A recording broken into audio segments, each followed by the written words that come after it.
안녕하세요. 건행머썸TV 공인회계사 천승호입니다. 자, 이번 영상은 속전속결법이 적용되는 주제에 대해 총 3파트에 나눠 가지고 소개를 해 드리겠습니다.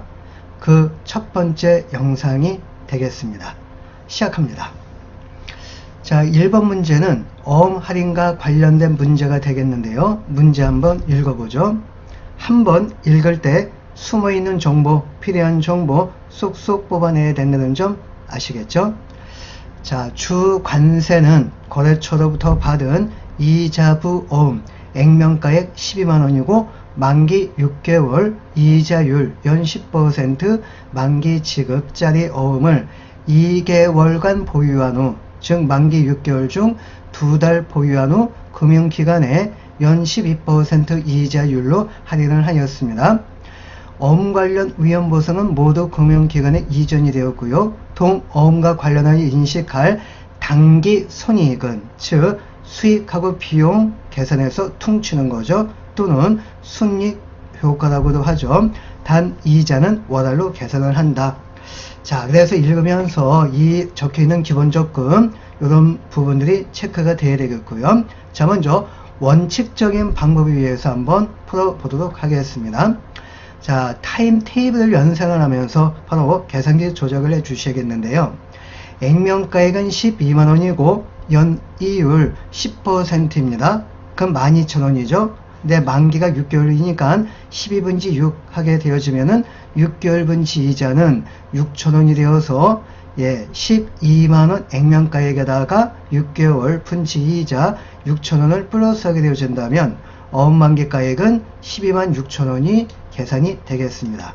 근데 이것을 만기 6개월 동안 계속 보유하고 있지 않고요. 2달간 보유한 후 어음을 은행에 할인을 했죠. 즉 넉 달 미리 앞당겨 가지고 현금화 시켰으니까 넉 달 분치 이자가 공제가 됩니다. 이때 중요한 것은 10%가 아니고요. 2달 후에 이자율인 연 12% 이자율로 할인액을 계산을 해줘야 됩니다. 그래서 어음 만기가액 12만 6천원에다가 연 12%, 그 다음에 넉 달 미리 앞당겼으니까 12분지 4 적용하면은 5,040원 이자 부분이 공제가 되는 겁니다.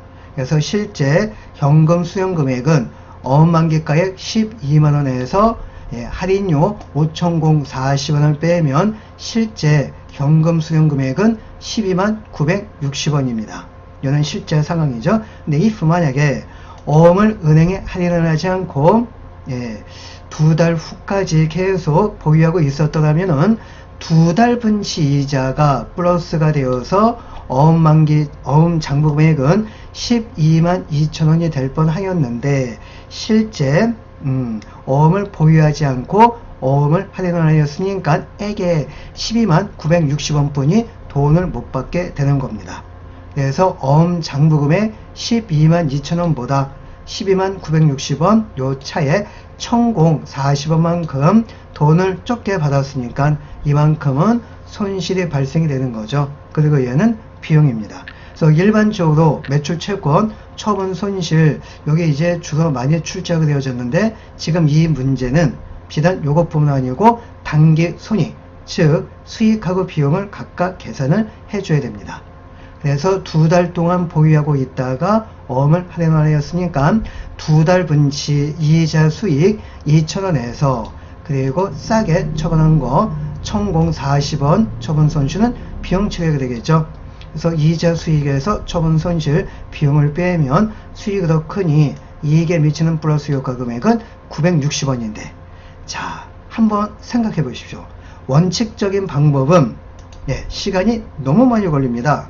실제 1차 시험 당일은 회계학은 가장 큰 관건이 시간이 부족하다는 점이 있습니다. 80분, 80문제 시간에 풀기 참 힘들어요. 즉 회계학은 40문제 모두 아는 문제라 할지라도 시간에 풀기 힘드니까 40문제 다 풀 수가 없습니다. 그래서 가급적이면 시간을 단축할 수 있는 속전속결법을 기본서 때부터 습득을 해서 습관을 시켜줘야 됩니다. 자, 시간이 많이 걸리는 이 원칙적인 방법이 어떻게 하면은 간단하게 간단하게 시간을 대폭 단축해서 구할 수 있느냐? 자, 핵심은 결국 받은 돈은 12만 960원입니다. 액면가액 얼마인데 12만원이죠. 그래서 액면가액 12만원보다도 실제 현금 수령 금액은 12만 960원으로서 960원을 더 많이 받았죠.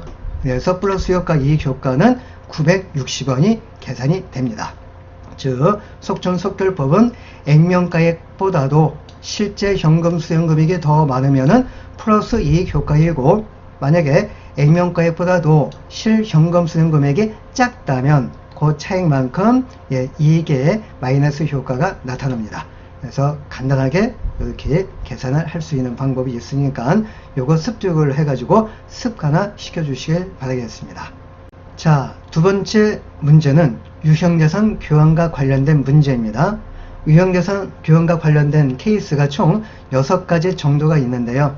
자, 여기에서는 가장 기본적이고 출제 빈도가 그나마 높은 구자산의 공정가치법, 그리고 현금을 추가 지급하는 경우에 해당하는 문제를 한번 살펴보겠습니다. 2001년 4월 1일 사용 중인 기계장치, 구자산이죠. 저쪽 한국이 보유하고 있는 자동차를 교환하였는데 두 회사가 보유 중인 자산 장부금액과 공정가치는 다음과 같고요. 자, 중요한 정보, 기계장치의 공정가치, 즉 구자산의 공정가치가 자동차 신자산의 공정가치보다 더 명백하다. 구자산의 공정가치법임을 알 수 있게 되겠죠. 자, 그리고 문제를 그면서 구자산의 장부금액 원가 10만원에서 누계액 5만 5천원을 빼면 4만 5천원이 한방에 보이셔야 됩니다.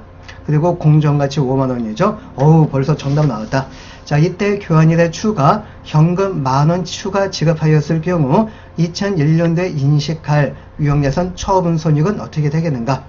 자, 이거 가장 기본적이고 원칙적인 방법, 비효율적 방법이 분계입니다. 분계 절대 하나도 공부하시면 안 됩니다. 분계 이해한다면은 시간이 많이 걸리는 게 문제가 아니고요. 틀릴 가능성이 상당히 높습니다.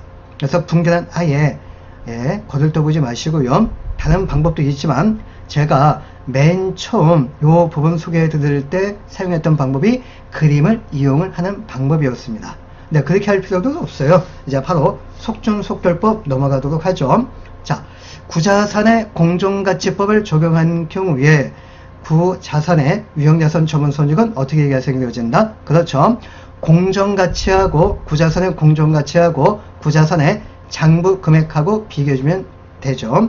그래서 장부금액보다 공정가치가 올라간다면 그 차익만큼 이익이 발생이 되어지는 거고, 장부금액보다 공정가치가 하락하면은 그 차익만큼 처분 손실이 발생이 됩니다. 그래서 이 문제는 구자산의 장부금액은 원가에서 누계액을 빼면 4만 5천원이고 4만 5천원짜리가 공정가치 5만원짜리가 되었죠. 추가 5천원만큼 공정가치가 증가가 되었습니다. 그래서 처분이익은 5천원이에요. 그래서 이렇게 문제 읽으면서 그냥 1초 만에 답을 유도할 수 있습니다. 자, 그리고 추가 출제 가능한 부분이 뭐가 있나요? 취득한 자산, 신자산의 취득 원가가 되겠죠. 이건 어떻게 한다?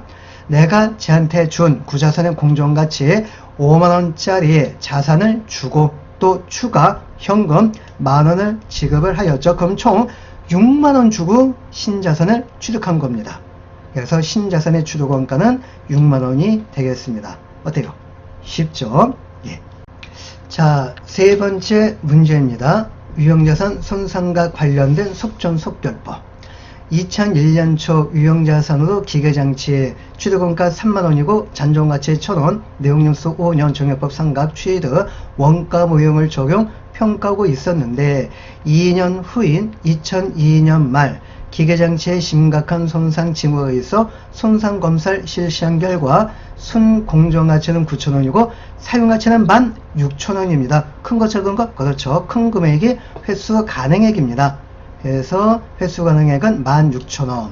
그리고 1년 후인 2003년 말 회수 가능액이 13,000원이라면 회복 냄새가 나네요. 그러면 한도 금액을 계산해 줘야 되겠죠. 아무튼 13,000원이라면 2003년도 당기 손익효과, 즉 원칙적인 방법에 의한다면 손상차손 환입 수익 금액을 구하고 감가상각비용 구한 다음에 퉁친 것이 원칙적인 방법이 되겠죠. 그래서 먼저 원칙적인 방법 살펴보고 그다음에 속전속결법 시작하겠습니다. 자, 원칙적인 방법. 자, 타임 테이블을 연상을 하시면서 계산기 조작을 해줘야 됩니다. 그래서 2003년 말 회수 가능액이 회복된 현재 시점에 한도 금액, 즉 취득원가를 기준으로 하여서 3차 연도 말 장부 금액이 한도 금액이 되겠죠. 그래서 회계 원리 때 공부하셨던 뒷기간 개념을 이용을 하여서 계산기 조작. 자, 취득원가 3만원이고 잔용가치 1,000원을 뺍니다. 5년 중 3년이 지나갔으니까 2년 분치가 남아있겠죠. 그래서 5분지 2 해주시고, 그리고 추가 플러스 알파 잔존가치는 항상 내용연수가 종료가 되어도 장부 금액으로 남게 되겠죠.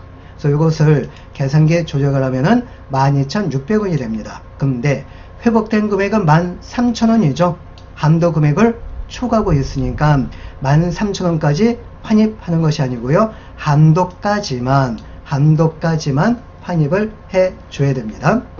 자, 그리고 두 번째 단계는 이거 회복되기 직전 연도 말 하락한 회수 가능액을 체크해 줘야 됩니다. 큰 거 작은 거 큰 금액이라고 했죠. 그래서 순공정가치 9,000원과 세금가치 16,000원 비교해서 큰 금액 16,000원이 직전 연도 하락한 회수 가능 금액이 되겠고요.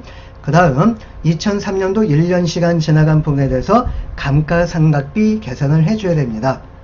회수 가능액 기준이 되겠죠. 그리고 토탈이 아니고 잔존, 즉 총 5년 중 2년 지나갔으니까 3년 분치가 남게 되겠죠. 그러면 이제 감가상각비용은 5,000원이고, 그래서 2002년 말, 즉 2003년도 초 16,000원에서 5,000원 상각이 되었으니까 2003년 말 회수 가능액 기준 장부금액은 11,000원이 계산이 되었고요.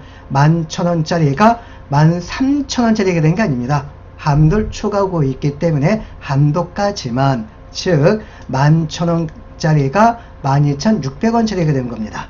그래서 손상차손 환입은 1,600원이 계산이 되어서 수익 손상차손 환입 1,600원에서 감가상각비용 5,000원을 빼면 당기 손익효과, 즉 순이익에 미치는 효과는 마이너스 3,400원이 계산이 되겠습니다.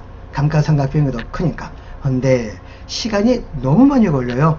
그래서 속전속결법이 이때 필요하게 되어지는 거죠. 자, 작년도 2002년도 말 회수 가능액 16,000원짜리가 얼마짜리? 12,600원짜리가 되었죠. 13,000원짜리가 된 게 아니에요. 한도를 초과하고 있으니까 한도까지만 환입을 잡아줘야 됩니다. 다시 한번, 작년도 말 회수 가능액 16,000원짜리가 12,600원짜리가 되었으니까 직전 연도 회수 가능액보다도 감소가 되었죠.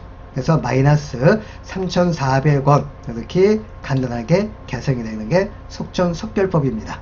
자, 역시 이 방법도 습득을 하셔서요, 습관화 시켜주시길 부탁드리겠습니다. 자, 속전속결법 첫 번째 영상의 마지막 문제가 되겠습니다. 유형예산 재평가 관련 문제인데요. 2001년 1월 1일 기계장치 한 대를 60만원에 취득, 해당 기계장치에 대해 재평가 모형을 적용하기로 하였습니다. 내용 연수는 5년, 잔존가치 5만원이고 종액법 사용 감가상각합니다. 매년 말 감가상각한 다음 재평가 실시하고 있고요. 2001년 말 공정가치 51만원이고 2002년 말 공정가치는 36만 5천원짜리가 되었습니다. 자, 이와 관련되어서 2001년도, 2002년도 자본, 연도별 증감액은 각각 얼마입니까? 죄송한데 이게 속전속결법이 안 되면 벌써 정답이 나와요. 근데 원칙적인 방법도 한번 먼저 살펴보도록 하겠습니다. 단서 내용은 뻔한 내용입니다. 재평가 잉여금, 이익잉여금 대체하지 않고 손상차손 고려하지 않습니다. 그리고 재평가 무용 선택, 장부 금액 조정하는 경우 기존 감가상각 누계 전부를 제거하는 방법, 제거법을 적용을 한다 라고 되어 있네요. 자, 원칙적인 방법입니다. 그래서 타임 테이블을 이용을 하여 먼저 계산을 해줘야 되겠죠. 취득원가 60만원이고 그 다음 정해법인가 빼기 잔용가치 5만원 빼고 그러면 55만원이죠. 나누기 5년 하면은 감가상각비용 11만원이고요. 그래서 1차 연도 말 장부금액 49만원짜리가 공정가치 51만원짜리가 되었죠. 올라갔으니까 올라간 2만원만큼은 재평가 잉여금 자본 중에 하나로서 처리가 됩니다. 그리고 2차 연도에는 재평가액 51만원 기준으로 하여서 감가상각비 계산을 해줘야 되겠죠. 계산기 한번 조작해 보세요. 51만원 빼기 잔존가치 5만원이고 나누기 잔존 4년 적용을 하면은 감가상각비용 11만 5천원입니다. 그래서 빼면 39만 5천원짜리가 2차 연도말 공정가치에 36만 5천원으로 떨어졌죠. 3만원만큼 떨어졌습니다. 그럼 얘는 작년도에 이미 먼저 인식한 재평가 잉여금을 먼저 감소를 시키고 이보다 더 떨어진 부분은 재평가 손실 비용으로 처리가 됩니다. 자, 먼저 2001년도 자본 증가액을 계산을 해보도록 하겠습니다. 그러면 자본에는 뭐가 있는지 그게 이제 파악이 되셨겠죠. 자, 재평가 잉여금 얘는 기타 포괄손익 누계액으로서 자본 중에 하나입니다. 플러스 효과죠. 그리고 감가상각 비용은 비용 처리가 되어서 나중에 이익잉여금으로 대체가 되는 겁니다. 그래서 재평가 잉여금 자본 플러스 그 다음에 감가상각 비용 이익잉여금의 감소 자본의 감소 11만원 빼면 9만원이 감소가 되겠고요. 그래서 정답 후보는 4번과 5번입니다. 자, 2002년도 자본 증감액 자본에 미치는 효과 감가상각비는 비용입니다. 그리고 또 재평가 손실도 비용이에요. 그래서 비용 총액이 12만 5천원이고 이것이 나중에 이익잉여금으로 흡수가 되어서 이익잉여금도 12만 5천원이 감소가 됩니다. 또한 아까 재평가 잉여금 자본 중에 하나라고 했죠. 근데 작년도에는 증가였는데 이번 연도는 먼저 퉁쳐가지고 없애주는 거니까 재평가 잉여금이 감소가 됩니다. 기타 포괄손익 누계 감소. 이것도 자본의 감소죠. 그래서 총 자본의 감소는 14만 5천원. 그래서 정답은 5번이 정답이 되겠는데요. 시간이 너무 많이 걸립니다. 그래서 아마 3분 내지 4분 정도 걸리는데 딱 더도 말고 1초 만에 구할 수 있습니다. 자, 한번 볼까요? 여기 파란 색깔로 칠해된 거 보이시죠? 취득원가 60만원짜리가 첫 해 연도에는 51만원짜리가 되었습니다. 9만원만큼 감소가 되었죠? 자본의 감소 9만원입니다. 4번, 5번 정답 후보이고 그 다음 2002년도 작년도 공정가치 51만원짜리가 2차 연도말 공정가치 36만 5천원짜리로 떨어졌습니다. 14만 5천원만큼 감소가 되었죠. 그래서 정답은 5번이 정답이 되겠습니다. 네, 얼마나 놀라운 문제풀이 기법이 되겠습니까? 자, 역시 이 부분도 유사 문제가 출제가 된다면 습득하셔서 몸에 배이게끔 연습을 해주시면 많은 도움이 되어 주실 겁니다. 자, 다음 영상에서는요 속전속결법 두 번째 시간을 갖도록 하겠습니다. 다음 시간에 뵙도록 하겠습니다. 감사합니다.